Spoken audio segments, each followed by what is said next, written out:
Sveiki. Išgirdus žodį elektra, paprastam žmogui iškart pasidaro truputį baisu.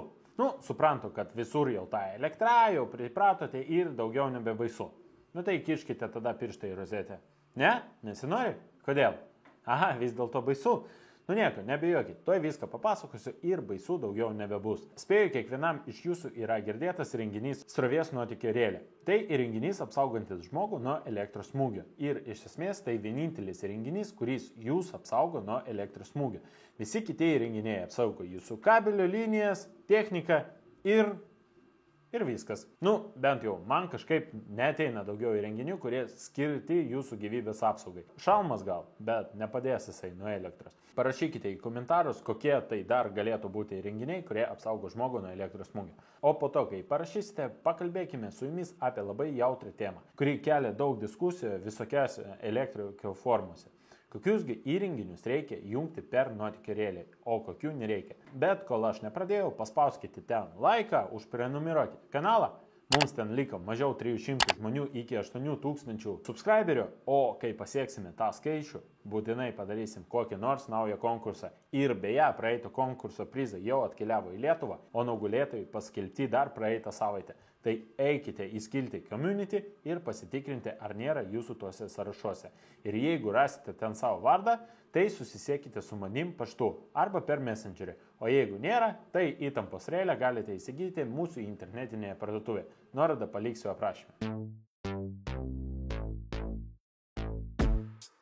Taigi, nuotėkio rėlė arba jeigu vadinti ją teisingai, tai tada skirtuminių srovių apsauga. Skirtuminių srovių apsauga. Kas nežino, tai teisingas pavadinimas. Ir kodėl jisai toks? Tai todėl, kad srovė teka faziniu laidu ir grįžta nuliniu. Kuo galingesnis renginys pajungtas į tinklą per nuotėkio rėlę, tuo didesnės srovės bus. Šitos srovės turi būti balanse. Kiek praėjo per srovės nuotėkio rėlės fazinį laidininką, tiek turi grįžti per nulinį. O jeigu išeina daugiau, o grįžta mažiau, tai atsiranda skirtumas. Iš čia pavadinimas skirtuminių srovių apsauga. O jeigu grįžta mažiau ir atsirado skirtumas, tai reiškia, kad kažkur kabelis galėjo prisiliesti prie kokio nors įrenginio korpuso. Ir kad jūsų neišjungtų, kai jūs prisiliesite prie šito korpuso, nuotėkio rėlę išjungia srovę ir jinai daugiau niekur nenuteka. Pavyzdys. Turime skalbimo mašiną. Maitinimo laidas pasižeidė, pateko dar kažkiek drėgmės ir dabar dalis srovės per drėgmę nutekė ant skalbimo mašinos korpuso. Trumpo jungimo nėra, nes nėra tiesioginio sąlyčio fazės su korpusu. O jinai pereina per drėgmę ir ta nuotėkio srovė nepasiekia jūsų automato nominalų srovės. Bet žmogui tas nuotėkis jau yra pavojingas, nes žmogui saugi srovė skaitosi 30 mA.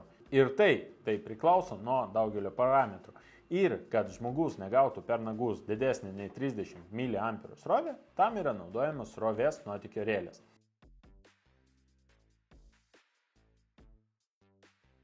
Draugai, manau, kad kas dirba su elektros instaliacija, tikrai nors kartą buvo susidūrę su tokia nemalonė situacija, kada įstatėte montažinę dėžutę į gipsą, o vėliau jūsų mechanizmas, rozetė arba jungiklis, o tiksliau jo rėmelis ten baladuojasi ir niekaip neeina jo gerai pritvirtinti. Tai yra todėl, kad gipso dėžutės jums visada reikia truputėlį įleisti į sieną. Daugumą iš jūsų žinau, kad daro tai su paprastu peiliuku. Bet tai yra ne visai patogu, ne visai greita ir estetinis vaizdas po tokio įgilinimo lieka nekoks. Todėl norėčiau jums pristatyti gipso kartono drožtuką. Šitas drožtukas skirtas tam, kad įleisti gipso dėžutę giliau į pačią gipso kartono sieną. Tokio drožtuko pagalba jums nereikės vargti ir daryti įgilimą peiliukų ar kažko dar. Drožtukas turi du peiliukus, pastatytų tokiu kampu, kad vienas pjauna iš viršaus, kitas pjauna iš šono. Taip padarydamas briauną, į kurią gražiai ir atsistoja jūsų dėžutė. Šitie peiliukai yra keičiami. Surasti juos galite bet kurioje statybos prekių parduotuvėje. Todėl įrankis pasidaro ilgaamžiškas. Įsigyti šitą drožtuką galite mūsų elektroninėje parduotuvėje. Nuorodą į drožtuką paliksiu šito video aprašyme. Nuotėkio rėlės turi skirtingą jautrumą. 10 mA, 30 mA, 100 mA ir 300 mA. Kiekvienas iš jautrumų turi savo paskirtį. 10 mA tai labai jautri nuotėkio rėlė. Dažniausiai naudojame šlapiom patalpom. Pagrinde vonios kambariams arba skalbyklams.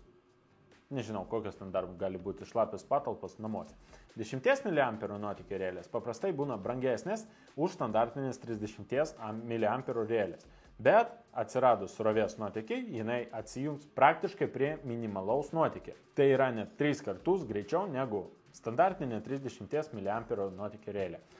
Taip, apsaugodama jūs nuo elektros smūgio. Tai, kaip ir minėjau, šitas nuotėkio rėlės naudojamas vonios kambariuose, o konkrečiai skalbimo mašinai, džiovykliai nepatrukdys, sūkuriniai vojiniai, jeigu tokia yra arba planuojama, ir kitiems įrenginiams, kurie stovės jūsų taip vadinamose šlapiose patalpose. Jiems montuojami nuotėkio rėlė 10 mA. 10 mA rėlė, jinai truputį brangesnė už 30 mA rėlę. Bet kai žmogus gauna per pirštus nors ar 30 mA, tam žmogui kažkodėl tas dvacokas jau ir neatrodo tokie jau dideliai pinigai. Tai turėkite tai omeny, kai rinksite savo nuotėkio rėlės. Toliau pas mus eina 30 mA nuotėkio rėlės. Tai bazė. 90% jūsų nuotėkio rėlių skydė bus 30 A. Kokie dar 90% nuotėkio rėlių? Pas mane tik viena nuotėkio rėlė skydė stovi. Tai jeigu pas jūs taip, nepasisekė jums. 30 mA rėlė. Kokiom grupėm tokių rėlių reikia? Visų pirma, turbūt tai virtuvė. Mes visada visus virtuvės įrenginius pajungime per nuotėkio rėlės. Tai yra kaitlentės, mikrobangės, indaplovės, orkaitės ir tiesiog virtuvės darbinės rozetės jungiamės per nuotėkio rėlės. Priežastis paprasta. Virtuvė tai karštis, drėgmė ir skanus maistas. Ir jeigu skanus maistas nepavojingas, nebent tik figūrai arba jeigu jį reikės iš rozetės su šakutė iškrapštyti, tai tada pavojingas. Bet karštis ir drėgmė tai jau faktorius, kuris veikia jūsų įrengį ir dėl to gali atsirasti srovės nuotėkis ant įrenginių korpusų. Kaip suprantate, nuo karščio mažai tikėtina, bet gali išsilydyti kokia nors izoliacija, taip sukurdami srovės nuotėkį. Ir jūs pyragą darėte, orkaitę norėjote tai daryti, už rankinus pasiėmėte ir viskas. Nėra kam pabaigti pyragą daryti. Ir dar šeimyna be pyrago liko. Taip pat virtuvėje dirbame visada su vandeniu, šlapiamis rankomis, kilnojame pirmin ir atgal vis tokius buitinius prietaisus. Dažnu atveju tie prietaisai be žeminimo.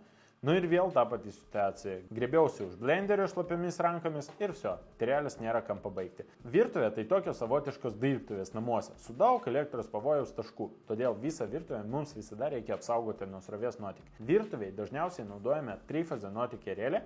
Pagrinde tai darome taupimų sumetimais, nes jeigu kiekvienai virtuvės grupiai dėti nuotėkio rėlę arba kombinuotas automatas, pirmas dalykas, kad tai finansiškai brangu, antras dalykas, kad užima daug skydo vietos, todėl mes paimam vieną trifazę nuotėkio rėlę ir per ją pajungiame visus virtuvės įrenginius, kartu ir paskirstome apkrovas tarp fazių. Bet su tokiu būdu yra du dalykai. Jeigu pas jūs atsirado srovės nuotėkis vienoje iš virtuvės linijų, atsijungs visos virtuvės grupės.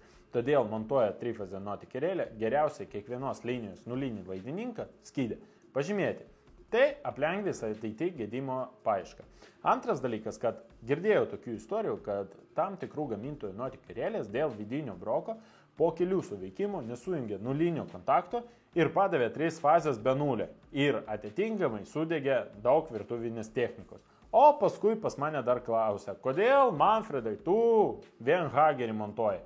O todėl, kad su Hageriu tokių įvykių kol kas dar nebuvo. Ir aš labai stipriai tikiuosi, kad tokių įvykių ir nebus. Su virtuvė išsiaiškinam. Dabar jūsų kiemas. Laukas ar kaip dar jį tam pavadinti. Tai visi jūsų lauko kištukiniai lizdai pageidautina, kad eitų per srovės nuotėkio rėlę.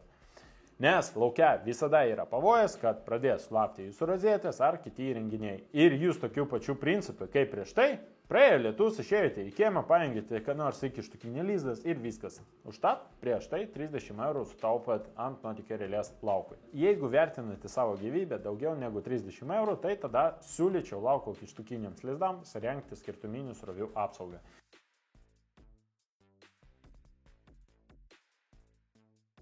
Spėju, kad visi žino, kad šviestuvams sakau, kad nuotėkio rėlės kaip ir nereikia. Bet yra išimčių. Tai fasado šviestuvai. Jeigu pas jūs paprastas fasadas, ar to labiau koks nors medinis fasadas, tokiu atveju fasado apšvietimo geriausiai daryti per srovės nuotėkio rėles. Ir čia tas atvejs, kada tai daryti reikia ne dėl jūsų saugumo, o dėl gaisrinio saugumo, nors čia irgi ir jūsų saugumas. Mums jau nekartą buvo pasitaikę toks atvejis, kada pradeda išmušinėti fasado apšvietimo automatus. Kaip taisyklė, tai prasideda po kokio nors lietaus ir mes pradedame ieškoti, kas nutinka, ir kai reikalas prieiti prie šviestuvo nuėmimo, ten, laba diena, kinderis siurprizas, pilnas šviestuvas vandens.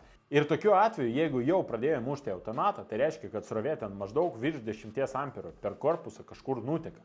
Tuo metu pradeda keisti visokios metalinės dalis, kontaktai, laidai ir kol galų gale visa tai pasibaigia to, kad elektrikas suranda problemą arba to, kad jis jos nesuranda ir namas sudega. Gal namas nesudegs, gal ten tiesiog tas viena vieta apdeg. Bet vis tiek, čia yra pavojingas dalykas. Todėl fasado apšvietimui visada yra prasmė sumontuoti srovės nuotėkio rėlį. Brangu?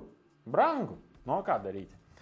Jeigu ateityje planuojate elektromobilio įkrovimo stotelę, o jinai tikriausiai bus planuojama, net jeigu ir dabar sakote, kad jums ir su dizeliu gerai, tai elektromobilio įkrovimo stoteliai taip pat reikia srovės nuotėkio rėlės. Ir dažniausiai ta nuotėkio rėlė turi būti A tipo arba net B tipo.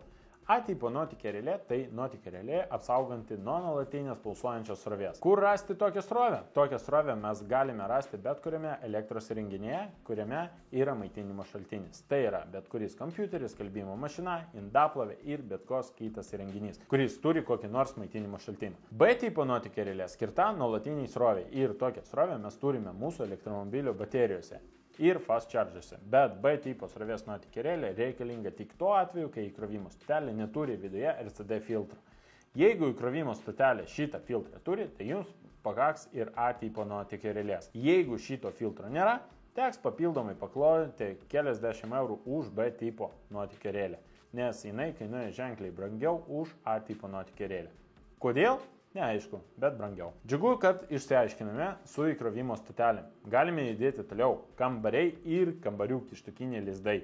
Ar reikia paprastiems kambariams, miegamajam, svetainėm ir kitiem tokiem paprastiem living roomams skirtuminių srovių apsaugą? Klausimas geras ir daug diskusijų keliantis, bet jeigu norit papildomą saugumą nuo elektros srovės savo namuose, tai tikrai nepro šalį bus įrengti nuotėkio rėlę atskirai tam tikriem kambariam. Arba visiems. Ir dar kalbant apie kambarius, tai jeigu kas iš jūsų daro kažkokius viešus objektus, tai turbūt žinote, kad mokyklose ir vaikų darželėse pagal taisyklės visi kištukiniai lizdai turi būti sumontuoti per srovės nuotėkio rėlę. Nes vaikai jie smalsūs, jie kiša pirštus į rozetės ir jeigu namuose jis įkiš pirštus į rozetę, čia jau jūsų atsakomybė, tai jeigu tai nutiks kur nors darželėje ar mokykloje, atsakomybę neš jau darželio personalas, tikėtina, bet darželio valdžia. Todėl ten apsisaugo papildomai skirtuminių srovių apsaugą. Dar papildomai galima sumontuoti specialius kištukinius lizdus su apsauga nuo vaikų. Ten tokie uždangalai, tokie, kad tiesiai negalima būtų nieko įkišti. Bet vaikai jie užsispyrė ir kol tos apsaugos nesulaužo, dažniausiai neapsiramina. Todėl darželiuose nuotėkio rėlės montuojamas privalomai. O namuose, kambariuose pagal savo norą ir piniginę. Kaip ten bebūtų, nuotėkio rėlė čia ne panacėja ir vaikus reikia žiūrėti. Labai dažnas atvejis, ar reikalinga nuotėkio rėlė apšvietimo. Tai, kai supratote iš anksčiau pasakotų dalykų, skirtuminių srovių apsauga reikalinga, kad apsaugoti žmogų nuo elektros smūgių. Ir jeigu jūs vaikštote lubom ir pastoviai čiupinėjate šviestuvus, tai galite dėti nuotėkio rėlę apšvietimui. Jeigu tai apšvietimas kažkoks lengvai pasiekamoje vietoje, tarkime, tai kažkoks sieninis šviestuvas, kuris ten lengvai išsitraukiamas, tai tokiu atveju geriau sumontuoti nuotėkio rėlę. Jeigu tai lubinis apšvietimas, prasmės dėti jam nuotėkio rėlių aš iš tiesų nematau. Nebent kabeliai eina per medinę perdangą ir jūs pergyvenate dėl to, kad kabeliai nepasižeistų prie medienos ir neužsikurtų jūsų stogą. Tai tokiu atveju galima ir sumontuoti srovės nuotėkio rėlę. Dar pakalbėkime apie nuotėkio rėlės 100 mA ir 300 mA. Tai tokios nuotėkio rėlės montuojamos tik kaip priešgaisrinis įrenginys. Dažniausiai montuojamos tokios nuotėkio rėlės medinėse namuose ar kitose pastatuose, kur yra padidintas reikalavimas saugumui nuo gaisro. Šitos rėlės montuojamos ant įvado. Tai yra, jūsų kabelis ateina į tokią nuotėkio rėlę ir iš jos eina paskirstimas toliau per visą namą, per visą pastatą. Ir ten jau kažkur toliau montuojamas standartinės srovės nuotėkio rėlės. Štai tiek. prenumeruokite kanalą, elektrą instaliuokite teisingai, dėkite laiką ir iki sekančio video. Iki!